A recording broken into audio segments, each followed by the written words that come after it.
Alors, bonjour tout le monde, bienvenue à cette nouvelle édition de Conseil de vie de Fantasy avec Simon et Danny. Comment ça va, Danny? Ça va bien. Excellent! Édition Breaking News. Breaking news! Breaking News. Nous sommes le mercredi 20 juillet 2022. Nous allons vous faire part des quelques nouvelles de la semaine et ce sera l'essentiel du podcast d'aujourd'hui. Évidemment, ce sont des nouvelles qu'on va orienter vers des aspects fantasy qu'on pourra donc évaluer ensemble de ce côté-là.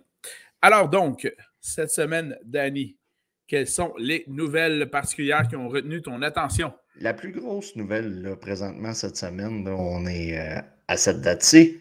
Oui.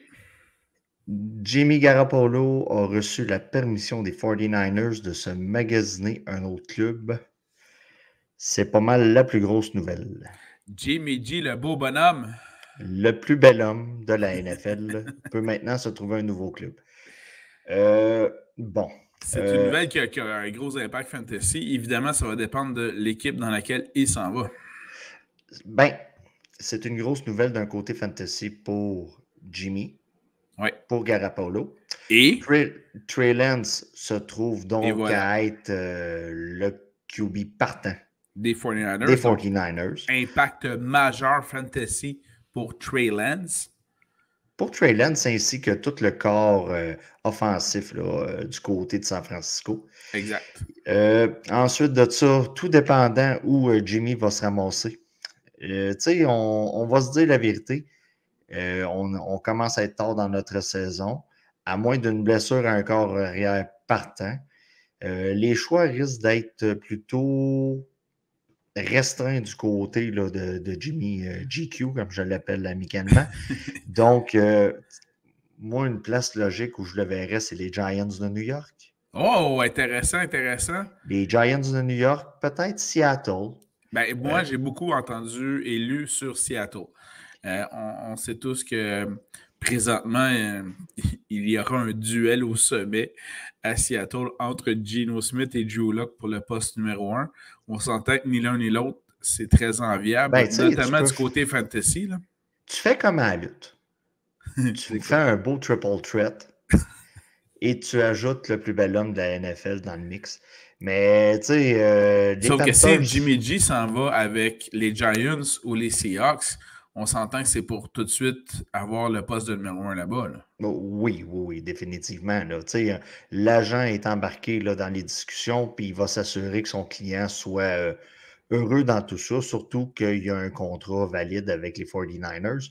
Puis, tu sais, sur papier, l'expérience Trey Lance, on n'a aucune idée vraiment de ce que ça va donner. Là. Non, ça c'est clair. Ce qui est intéressant aussi dans le cas de Garoppolo, il avait été incommodé par blessure à l'épaule. Il a été déclaré apte à pouvoir pratiquer en fonction de son épaule. Il lance le ballon depuis quelques semaines déjà. Là. Exact. Par contre, ils vont évidemment limiter sa charge de travail au camp. Évidemment, non pas un but de le préserver, mais bien... Ben oui, le préserver, mais non pas pour qu'il puisse rendre service aux 49ers, mais bien pour pas qu'il se blesse, pour qu'il puisse être échangé à une autre équipe de la NFL. Donc, c'est une situation qui va être à surveiller au cours, je dirais, des prochaines semaines, mais ça risque d'être quand même dans un échéancier assez rapproché là, de ce côté-là. Tout à fait. Très intéressant comme nouvelle. Du côté de la Nouvelle-Orléans, Jameis Winston, Michael Thomas semblent proches d'un retour au jeu. On voit des vidéos où les gars pratiquent ensemble. C'est ceux qui ne sont pas équipés, mais bon, ça pratique ensemble. Donc, on s'attend à ce qu'ils soient en mesure de commencer la saison à temps. Comme tu as dit tantôt, on est le 20 juillet. Ça a le temps de changer. Du côté des Browns et de Deshaun Watson. Oh yes, la saga Watson. La saga, dans le fond, c'est qu'il n'y a pas eu de nouveau développement, si je peux dire ça comme ça. Bon, d'accord. Mis à part certains memes sur l'Internet qui sont savoureux. Oui, c'est ça. Et du côté des Texans, on s'est comme entendu avec certaines plaignantes. Mais bon. Donc, du côté des Browns et de Watson, on souhaiterait environ une suspension de 8 semaines. Mais est-ce que c'est ça qui va arriver? On n'en a aucune idée. Donc, ce qui est important, par contre, c'est que son agent ainsi que les Browns, si je ne me trompe pas, ont déjà affirmé être en négociation avec la NFL, puisque si le nombre de semaines n'était pas à leur convenance, ils allaient déjà porter, donc ils allaient tenter une poursuite à l'intention de la NFL. Et citer entre autres des précédents, notamment les propriétaires qui ont eu des démêlés semblables avec la justice et qui n'ont pas été punis. Donc, ils sont bien confiants de pouvoir négocier de façon juste le nombre de semaines de suspension de Sean Watson. On leur souhaite bonne chance. Oh non! Non, sérieux, tu sais. Écoute, toute suspension qui va se trouver à être moins qu'1 an, ça Et va. un gain. C'est ben. Écoute, ça va faire d'un préjudice sur toutes les autres infractions qui vont arriver dans le futur.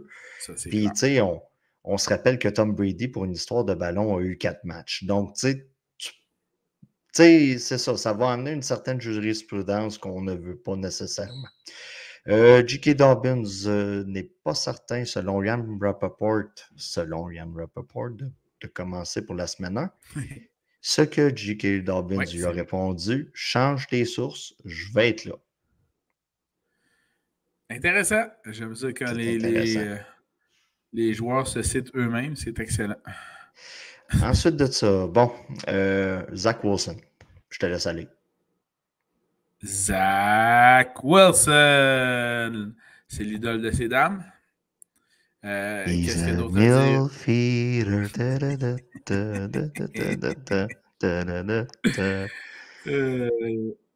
Écoute, qu'est-ce que j'ai à Ben, dire? écoute, Zach a fait comme le personnage de Fitch, je crois, dans American Pie. Ouais, avec la mère de Stifler. Ouais, c'est ça. Donc, il a stiflé l'ami de sa Mais mère. ce qui est assez hallucinant dans cette histoire-là, là, on résume rapidement pour ceux qui n'auraient pas été au courant. Donc, on a Ben, je crois que c'est personne. Ça a fait le tour, là. Ça a vraiment fait le Ça a tour. vraiment fait le tour, là. Donc, Ben, tu sais, le la gars, il a blonde fait un. de Zach il a- au repêchage est devenue son ex, a tweeté ou non, a mis sur Instagram le fait que Zach avait couché avec la meilleure amie Oui, de mais sa là, mère. ce qui est bizarre dans tout ça, c'est qu'elle a mis Ouais. une photo. Elle est maintenant rendue en couple avec son ancien wide receiver de Oui, l'université. l'ancien meilleur ami de Zach Wilson, qui était également son co-chambreur avec BYU, et dont d'ailleurs le nom de l'équipe collégiale sont les Cougars, non prédestinés pour Zach Wilson.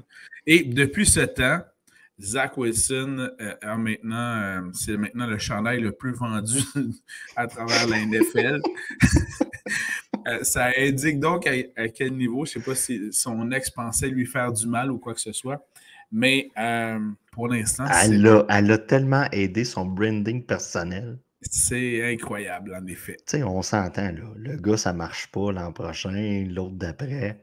Il se ramasse au Bachelorette. Et voilà, Écoute, tu ça c'est clair. sais, les possibilités sont folles avec, là, mais c'est ça, non.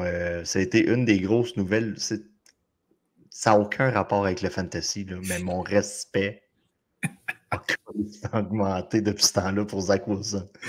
C'est excellent. OK, là, ça, c'était comme les principales nouvelles, mettons, de la semaine. J'ai Ouais. d'autres petites nouvelles pour ceux qui n'ont pas vraiment suivi. Tu sais, c'est l'été, Ben oui, ben oui, piscine, ben oui. plage. Bon, Il y en a qui ont d'autres choses à faire. Ben, écoute, c'est normal. Là, le monde ne sont pas comme nous autres. Et Bon, voilà. Baker Mayfield a été échangé, son souhait a été réalisé. Il est passé des Browns aux Panthers. Lorsqu'on a fait notre top 40, dans le fond, des wide receivers, l'échange n'avait pas été encore fait. Je crois que ça a été fait le lendemain ou quelque chose de même. Exactement. Donc, d'un point de vue fantasy, Baker Mayfield, écoutez, sa valeur, on va le voir tantôt ou plus tard là, dans un autre podcast sur le top 30 des QB. Elle a augmenté, mais pas tant que ça pour moi.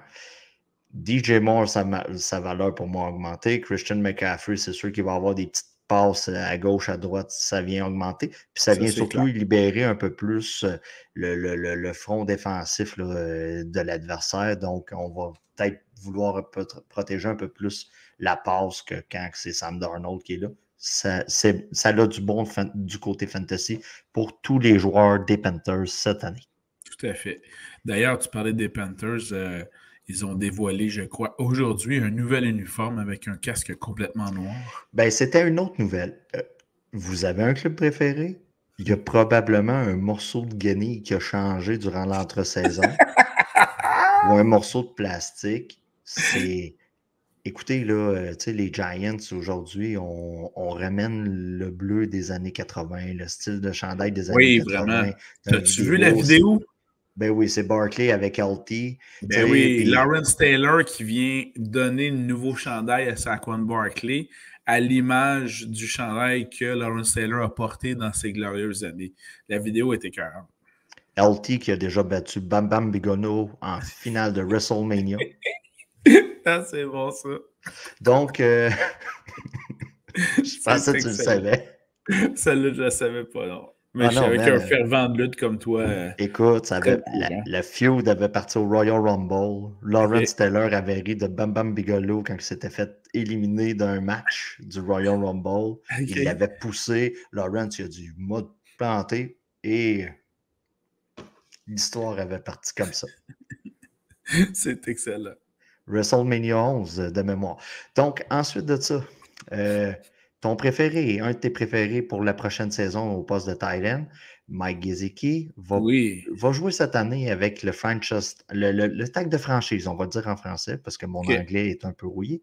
Un tag de franchise, normalement, quand ça arrive dans la NFL, c'est pas très bon signe pour le futur d'un joueur avec une équipe.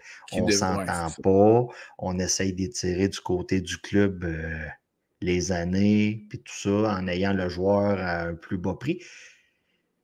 Mais, tu sais, on s'entend, le gars, il est dans la NFL, il va quand même jouer pour 10,9 millions en étant sur le tag de franchise cette année, et il ne semble pas avoir vraiment d'entente imminente pour un contrat. Donc, cette année, vous allez entendre beaucoup d'histoires, de rumeurs, de je suis heureux, je ne suis pas heureux, je ne suis pas payé à ma juste valeur. C'est là, du côté. Un classique. Un classique. Ensuite de ça, c'est arrivé cette semaine, ça n'a aucun rapport pour le fantasy, mais le Heinz Stadium va changer de nom pour, attention, je m'essaye, le Acrisure Stadium. Hey, OK, c'est bien. Acrisure Stadium. Je crois. Bien. C'est une compagnie de quoi? D'assurance, je crois? Ouais, je pense que c'est ça. Quelque chose de même. Écoutez, faites-vous à l'idée. L'entente est pour 15 ans. 15 ans? 15 ans. Juste puis ça. Ben, écoute, c'est quand même beaucoup. Puis du côté de Heinz, écoute, on a vu là, l'espèce de changement de pancarte au stade cette semaine. Ça, il y avait des photos. Ça a été mis sur Twitter, puis tout ça. Puis c'est les principales nouvelles cette semaine. Là, Simon fait la recherche sur qu'est-ce que Acrisure. En fait, ce qui est vraiment intéressant avec ça, c'est que justement, bon, vous en doutez bien, là, c'est pas tout le monde qui est d'accord avec le changement. Nous-mêmes, on a eu le plaisir, le privilège de visiter ce stade-là il y a quelques années. Et il y a donc des fans en colère des Steelers de Pittsburgh qui ont donc lancé une pétition pour que le nom revienne à Heinz Stadium. Et il y a déjà J'imagine qu'ils vont faire un GoFundMe et donner l'argent aux Steelers pour combler le... C'est une possibilité. Mais présentement, il y a 8705 personnes qui ont déjà signé la pétition. On a une grosse pétition ici. Là. On a une grosse pétition. Une grosse pétition. Puis. Mais tu sais, on est dans une société libre. Là. Vous avez le droit de faire des pétitions, il n'y a pas de problème. Mais, tout à fait. On peut rire dans le libellé de la pétition, à la fin, ça dit bien « Please change the name ». Donc, s'il vous plaît, changez de nom. Puis, en parenthèse, il y en a qui suggèrent de ramener ça au Three Rivers Stadium. Donc, évidemment, tout est une question d'argent, ça va de soi. Et voilà. J'avais une autre nouvelle. Oui, vas-y. Certain impact fantasy, mais quand même très limité comme impact. Vous savez que le champ arrière des Texans est très sollicité avec plusieurs joueurs. Normalement, Marlon Mack devrait pouvoir s'en tirer, mais il y a Rex Burkhead aussi. Mais disons que les deux premiers vont avoir un peu moins de compétition, puisqu'un des celui qui était peut-être 4e ou 5e sur le depth chart, Darius Anderson, a été arrêté vendredi. A été pour des charges de vol qui vont mener à un viol. Ah, ça, donc vraiment, disons que ouais. le backfield, le champ arrière des Texans vient d'être... Honnêtement, j'ai vu passer la nouvelle.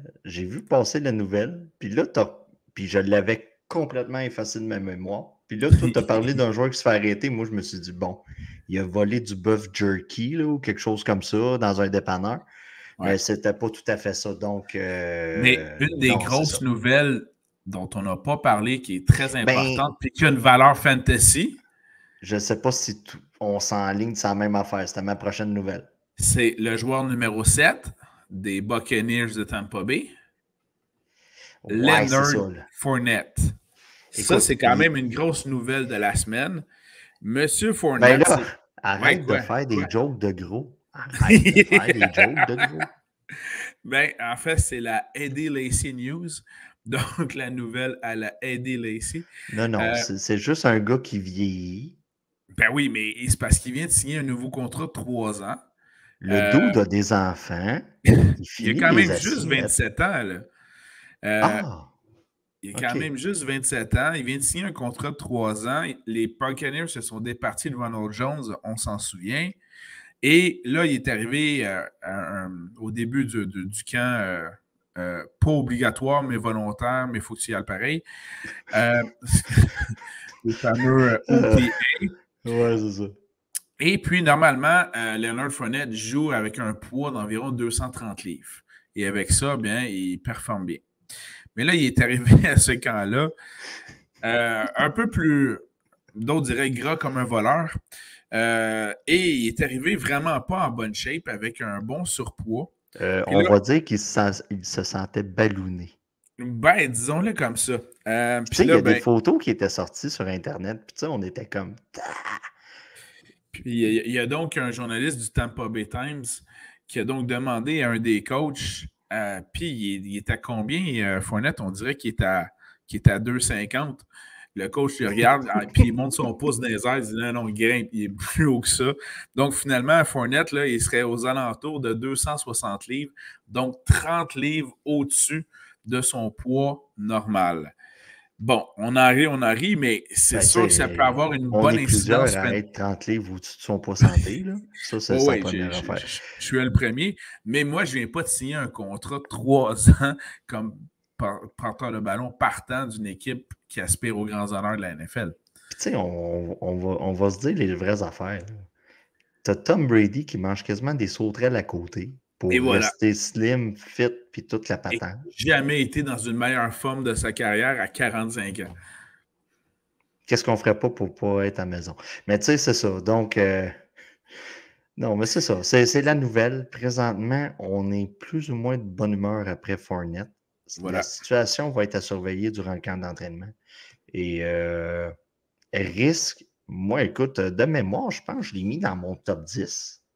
Oui, je pense que oui, c'est vrai. Parce qu'avec l'attaque de Tampa Bay et tout ça, puis le talent de Fournette, on avait la recette pour quelque chose d'intéressant. Tout à fait. Puis là, s'il arrive de quoi, il va falloir commencer à regarder le deep chart du côté des running backs. Et là que Keyshawn Vaughn peut prendre plus d'importance. C'est lui qui est 2e dans le depth chart des Buccaneers, avec le départ maintenant de Ronald Jones qui est ailleurs. Donc, Keyshawn Vaughn, bien, surveillez-le dans vos listes ou vos rankings de porteurs de ballon. Il pourrait donc gravir plusieurs échelons avec le surpoids de Leonard Fournette. Donc, on a couvert pas mal toutes sortes de choses. Aujourd'hui, on a couvert des gars qui vont chercher une job ailleurs. On a parlé d'un milf eater. Ensuite de ça, on a parlé de commandite et on a parlé de gain de poids. Oui. Oui. On va faire une annonce pour Annonce de produits de santé pour perdre Peut-être que le le gars pourrait s'inscrire à Chantal Lacroix. poids. Ça pourrait L'espèce être bon. d'émission que le monde perde leur poids, là. Une des dernières nouvelles que je viens de lire, évidemment, c'est rapporté par. Oh, je me souviens plus du journaliste. Par contre, on en serait très près d'une entente de prolongation de contrat entre Deebo Samuel et les 49ers. Oh!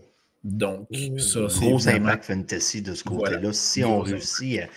Puis, tu sais, le plus gros impact du côté là, de Debo, c'est si on l'utilise pour la course encore. Ouais. Tu sais, ça va jouer beaucoup dans son potentiel fantasy. L'année passée, c'est qu'on avait un mix de running back.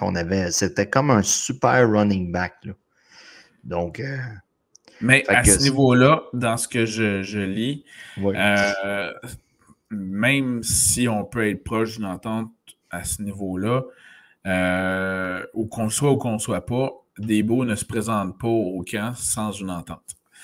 Donc, d'où l'importance de pouvoir régler ça rapidement. Là. Et voilà. Est-ce que tu avais d'autres nouvelles de ton côté Non, importantes? ça fait le tour.